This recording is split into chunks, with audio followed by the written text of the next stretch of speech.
Shalom, perkenalkan nama Ibu Hinsa Maria Rosmawati.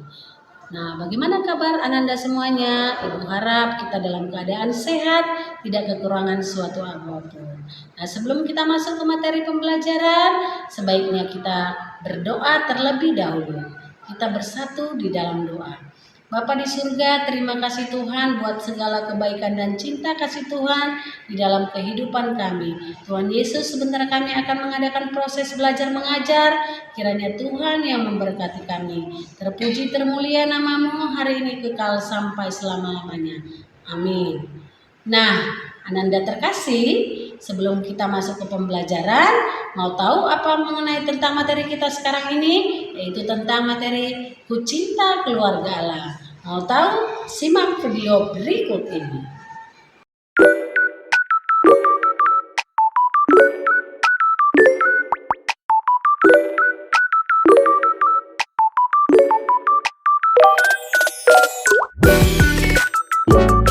Coba Ananda amati gambar berikut ini.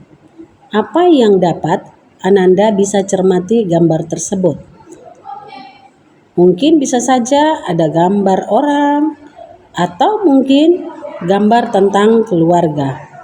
Nah, sekarang kita bisa melihat tentang keluarga. Kita harus tahu apa sih pengertian keluarga. Nah, Ananda, keluarga itu adalah anugerah yang besar dari Tuhan. Sebagai anugerah, keluarga harus disambut dengan gembira dan karenanya haruslah berkehadiran keluarga tersebut. Secara umum, keluarga itu dibagi menjadi dua bagian besar. Yang pertama, keluarga inti atau keluarga bati dan keluarga besar. Keluarga inti yaitu keluarga yang terdiri dari ayah, ibu, dan anak. Sedangkan keluarga besar, keluarga yang jangkauannya lebih luas, terikat dari garis ke kanan dari pihak ayah maupun ibu. Kita masuk di fungsi keluarga. Fungsi keluarga itu dibagi menjadi 8 bagian. Yang pertama itu kita fungsi keagamaan.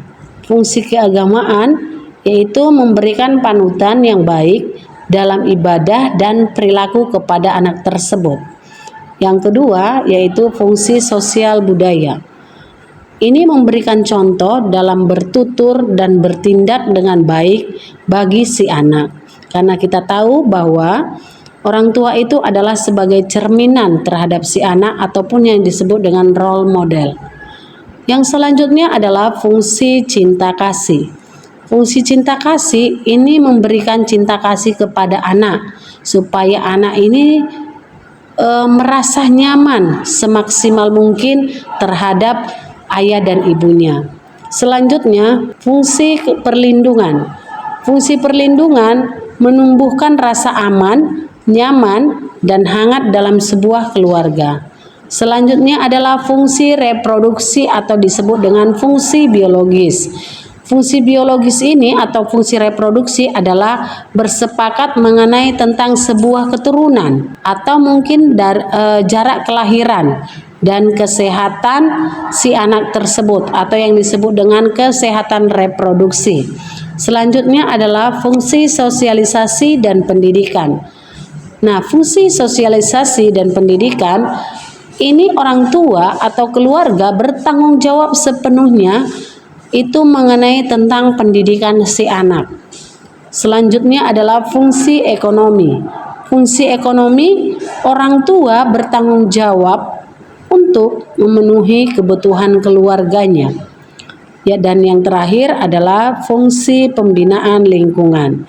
Ini mengajarkan anak menjaga keharmonisan keluarga maupun lingkungan yang ada di sekitarnya. Kita belajar dari tokoh Alkitab yang menjadi teladan kita di dalam keluarga Kristen, yaitu keluarga Yusuf dan Maria.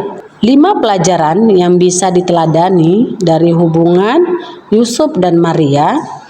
Yang pertama yaitu percaya Tuhan.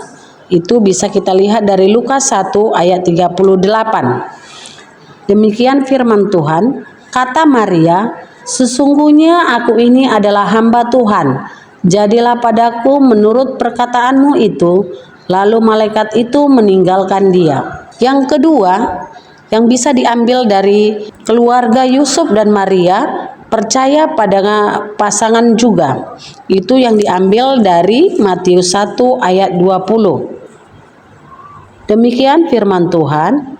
Tetapi ketika ia mempertimbangkannya maksudnya itu, malaikat Tuhan nampak kepadanya dalam mimpi dan berkata, Yusuf, anak Daud, janganlah engkau takut mengambil Maria sebagai istrimu, sebab anak yang di dalam kandungannya adalah dari Roh Kudus.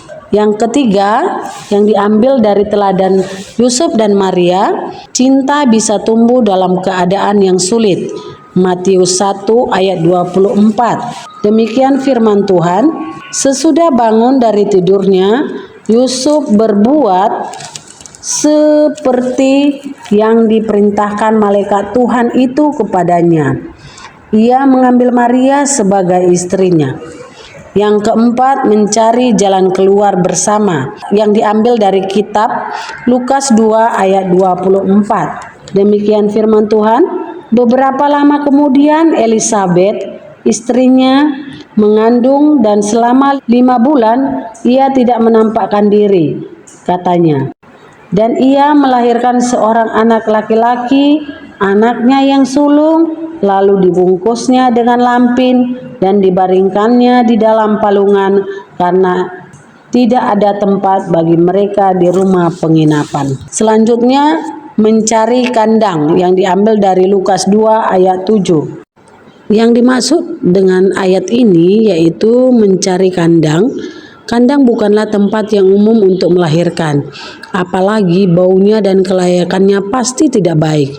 Super parents mungkin saat ini sedang menghadapi kandang, di mana hidup benar-benar terasa bau, tetapi carilah lapisan emasnya, berkat tersembunyi di balik kesulitan dan pergumulan tersebut.